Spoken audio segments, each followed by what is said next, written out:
Good, happy Thursday evening. I'm Riley King, and welcome to the Riley King Newscast. Let's get started. First up, chase ends with manhunt in Lebanon, police say. Let's take a listen to this video from WMER News 9, Ray Brewer. Photos show the man police are looking for. According to Enfield's police chief, it began around 7:30 Wednesday night when the man walked into the Family Dollar store. He allegedly told the clerk he didn't want to shoot her, and the clerk said she could see what appeared to be a gun in his belt. The man left without any cash, and police in neighboring Canaan were alerted. The suspect was located at the Dollar General store in Canaan, where police say the man refused to get out of his car, instead taking off, setting in motion the high-speed pursuit. The suspect originally fleeing south on Route 4 all the way into Danbury before reversing his course and traveling north. Some tire tracks on the LaPlante Road in Lebanon show where the suspect abandoned his stolen car. Neighbors who didn't want to go on camera say they could see police officers going up and down the street, shining their flashlights, but to no avail. 3 dogs were also brought in the attempt to track the man, but failed. The suspect also managing to elude the state police helicopter, which is equipped with infrared cameras. Police eventually calling off the search around 3:30 in the morning. Police say they are confident that the suspect is no longer in this immediate area. However, they are urging residents to make sure that their doors are locked and their cars are locked, that the keys aren't in them. Reporting live in Lebanon, Ray Brewer, WMUR News 9. Okay, and there you go on that report.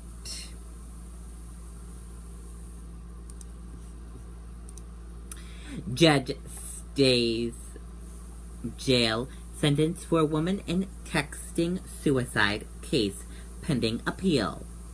Let's take a listen to this video from WCVB Boston.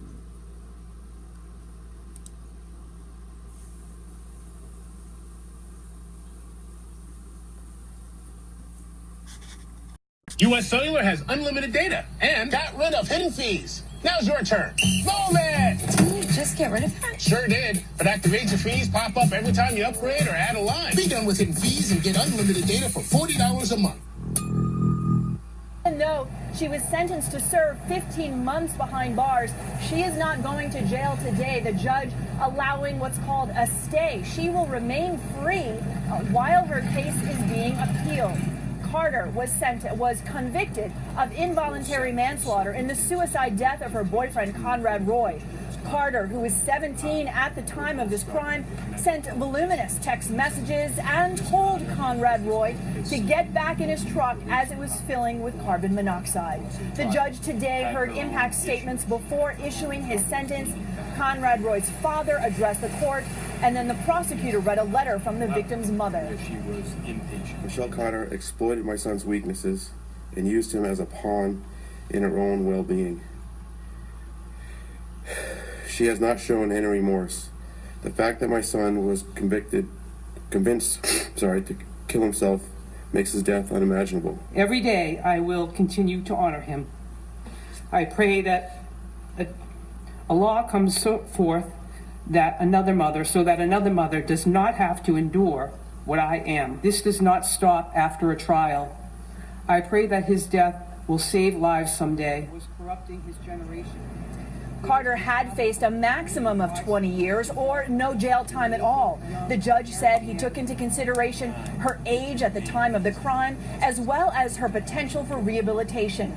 He ruled 15 months in prison with an additional 15 months on probation.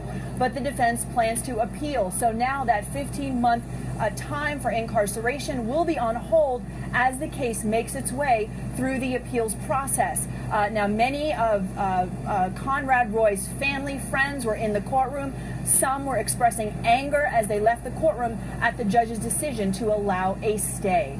Live at the Taunton Courthouse, Sarah Conji, WCVB News Center 5. All right, Sarah, before you go, you're talking about appeal there, but we know that the state's highest court, the SJC, I mean, haven't they already weighed in on this? Yes, Emily. Last year, the SJC saw much of this evidence. They saw all the text messages. They had to rule on whether or not this trial could go forward in the first place. And they were very clear in their decision. They called Michelle Carter's actions a systemic campaign of coercion. They said that her communication had more weight than mere words. So it's unclear at this point exactly how successful an appeal will be. The SJC already seemed to weigh in and draw some conclusions about her behavior. Okay, and there you go on that report.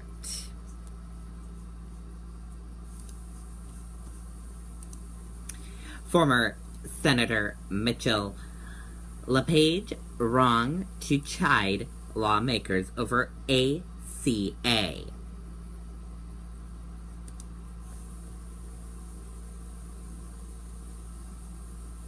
Former Senator Majority Leader George Mitchell says Maine's Republican governor is wrong to criticize the state's 2 U.S. Senate for opposing the Affordable Care Act repeal. Mitchell, a Maine Democrat, responded to Paul LePage's criticism of Republican Senator Susan Collins and Independent Senator Angus King on Thursday. He says the senators were representing the interest of Mainers by opposing the repeal, which he says would harm rural residents and the elderly and poor.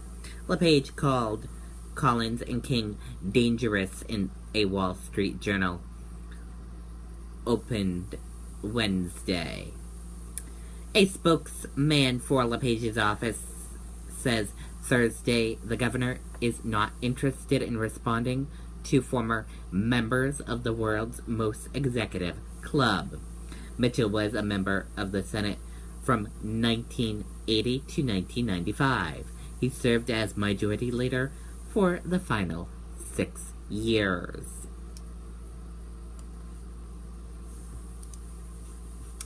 And now let's take a look at your markets for this Thursday evening. Let's see how they closed. Your Dow Jones Industrial Average closed in the green, it went up. Your S&P 500 Index closed in the green, it went up. Your NASDAQ closed in the green, red, and went down. Sorry about that. S&P closed in the red and went down. RUSS 2K closed in the red and went down. And VIX closed in the green, it went up.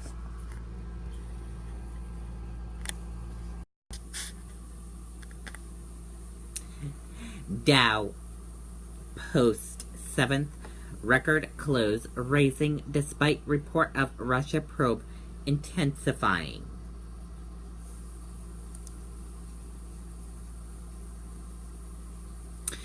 U.S. stocks widespread on Thursday on the back of a report that the Russian investigation is intensifying.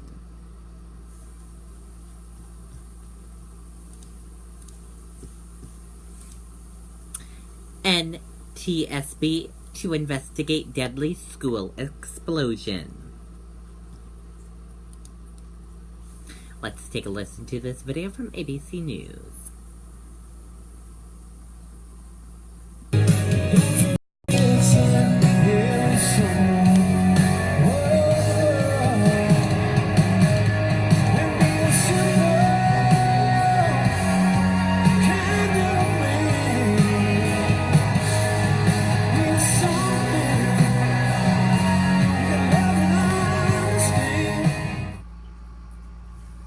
New details about that tragic explosion at a Minneapolis high school. A gas leak collapsing part of the building, killing at least 2 people, trapping others inside. ABC's Alex Perez has the latest. Overnight, authorities working to secure the scene of that explosion that gutted part of this school building. We have windows that were blown out, flames and fire, and building collapsed as well. 10:20 Wednesday morning, administrators and some students were inside the building here at Minnehaha Academy in Minneapolis. Basketball and cross-country practice had just wrapped up when the massive blast went off, reducing the middle portion of the building to rubble. There was a huge explosion, smoke went up, knocked most of us kind of back. The explosion, authorities say, ignited when a crew accidentally pierced the gas line. Another staff said, hey, we're smelling gas, we need everybody out. And it was literally seconds after that there was a big explosion. First responders rushing in, searching for survivors. Outside, frantic parents desperate for any information on their kids. 9 adults who rushed to the hospital. Very lucky. It would have made this dramatically worse if we would have had school in session. This man walked out alive, his head bandaged as he reunited with his wife. This is a day of extraordinary heartbreak in Minneapolis. Overnight, officials recovering the body of school janitor John Carlson. Also killed in the explosion, school receptionist Ruth Berg. Overnight, a vigil remembering the woman who had worked at the school for 17 years. And investigators say in some ways they are very lucky. Had this happened just a few weeks from now, the building would have been packed with students getting ready for the start of the school year. George? Yeah, it is still so sad though. Okay, Alex, thanks very much. Okay, and there you go on that report. And that did it for the Riley King Newscast right here on the Riley King Network. I hope you all have a great rest of your Thursday evening, and I'll see you back here tomorrow with more great news. Good night, everyone. Bye.